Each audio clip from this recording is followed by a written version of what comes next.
Hi everyone! Magandang umaga, tanghali, hapon at gabi sa inyong lahat. Ako si Lerma Novares Sarmiento.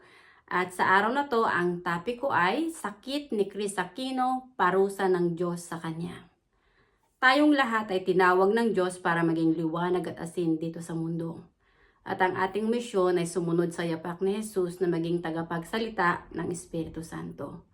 Para ipakilala sa buong mundo na tanging ang Espiritu Santo lang nananahan sa katawan ni Jesus na siya ring isang Espiritu at Diyos na nananahan sa katawan nating mga tao sa buong sangkatauhan. Ang siyang totoong nag-iisang Espiritu at amang espiritual na lumalang sa ating mga tao na may pag-aari ng ating buhay.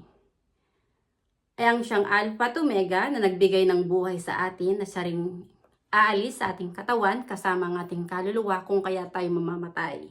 Ang Espiritu Santo ang simula at ang katapusan. Sinabi ni Jesus, hindi nyo ba nalalaman ang inyong katawan ay templo ng Diyos, templo ng Espiritu Santo? At tayong mga tao ay hindi nabubuhay para sa ating sarili lang o dahil sa tinapay lamang. Ang katotohanan, ang presensya ng Espiritu Santo na hindi natin nakikita ng mata, ang siyang umiiral, na siyang nagbibigay ng buhay sa lahat ng nilalang ng Diyos. Ang Espiritu Santo ay ang Diyos na makapangyarihan, ay ang amang espiritual na parating kasama ni Jesus, na nagsugo kay Jesus, na ipinakikilala ni Jesus. Kaya sinabi ni Jesus na ako ay nasa Ama at ang Ama ay nasa akin.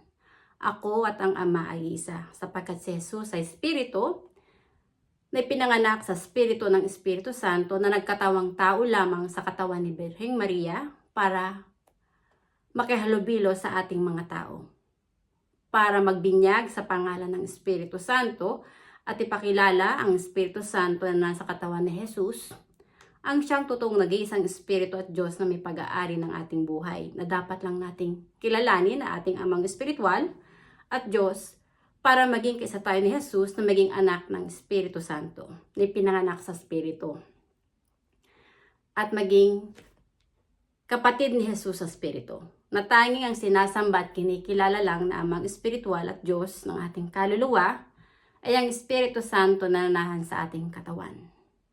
Si Jesus honestly ay Mesiya at bugtong na anak ng Espiritu Santo ay Espiritu at ang Espiritu ay Diyos. Kaya si Jesus ay Diyos at anak ng Diyos.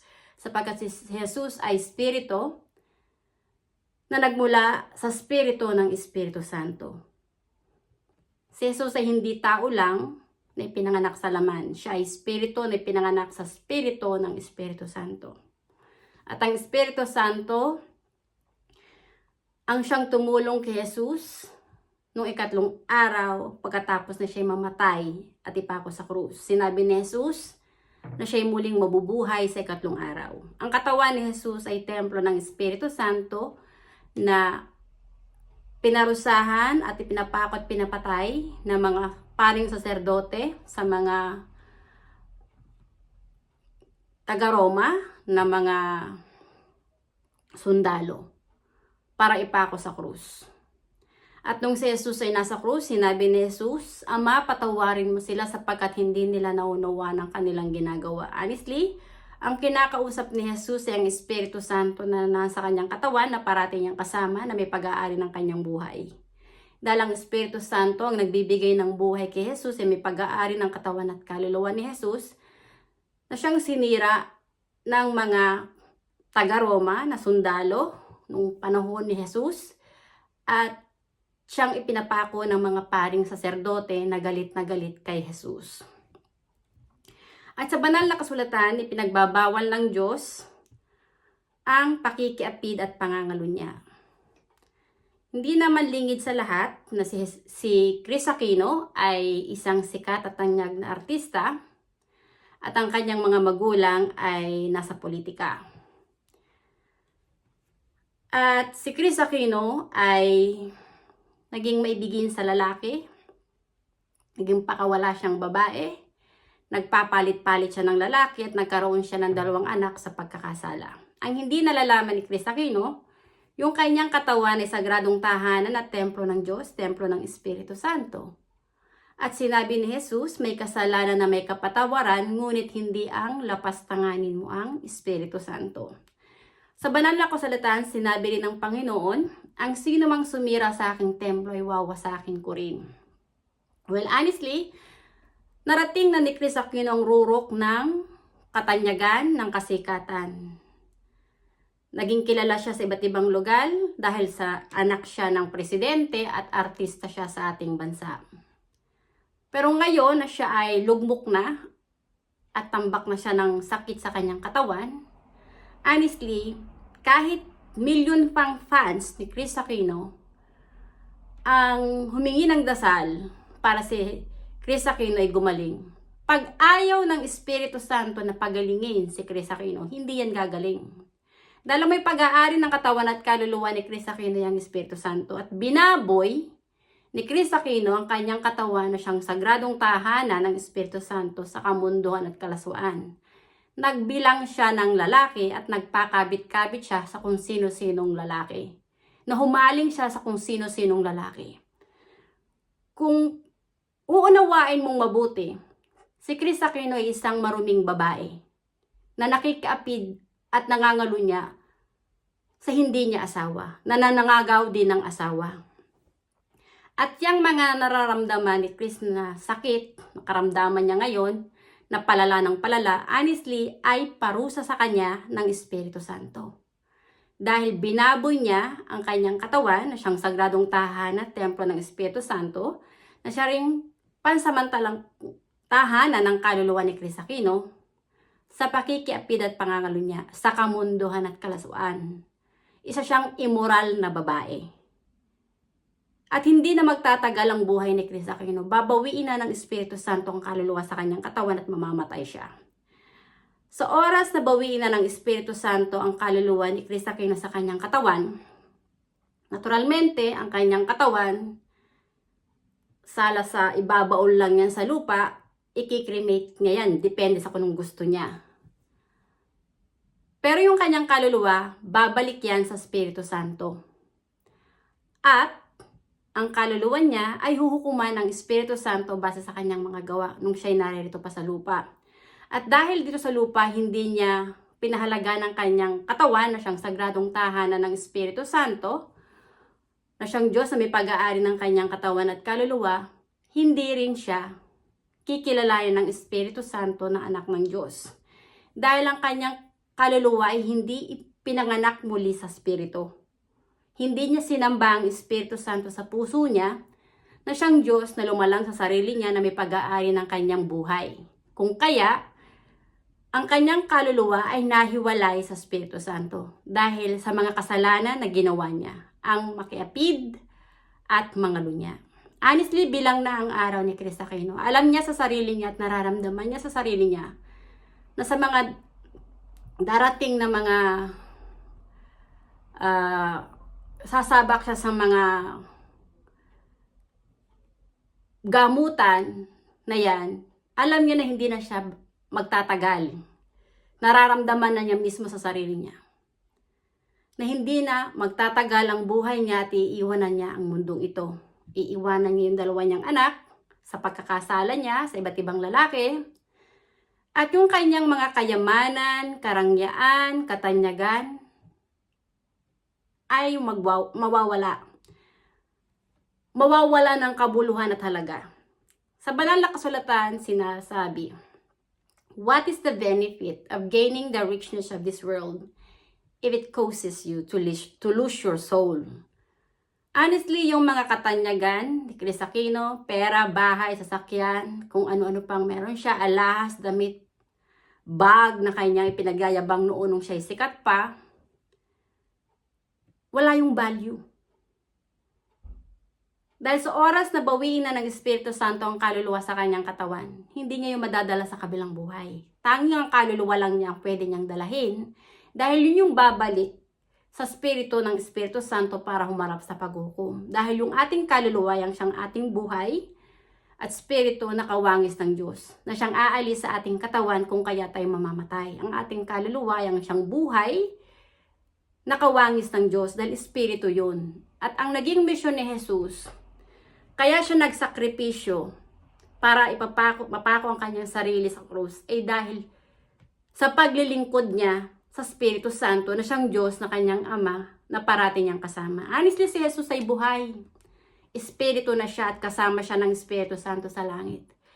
Dahil sa langit, yun ang totoong kaharian ni Jesus. Kaya sinabi ni Jesus noon kay Poncio Pilato, nang sinabi ni Poncio Pilato kay Jesus, na kung anong sabihin ni Jesus kay Poncio Pilato, kaya niyang gawin dahil hari nga si Poncio Pilato.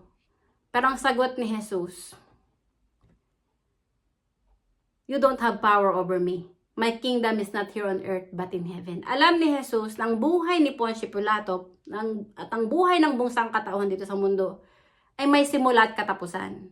Alam ni Jesus nang may pag-aari ng buhay ni Poncio Pilato ay ang Espiritu Santo rin. At si Poncio Pilato, walang power siya sa Holy Spirit na siyang ama ni Jesus, na parating kasama ni Jesus. Kaya si Poncio Pilato, wala ring power kay Jesus. Dahil tao lang si Poncio Pilato. Si Jesus ay Espiritu na nagkatawang tao. Iba ang Espiritu na nagkatawang tao kaysa mismong tao.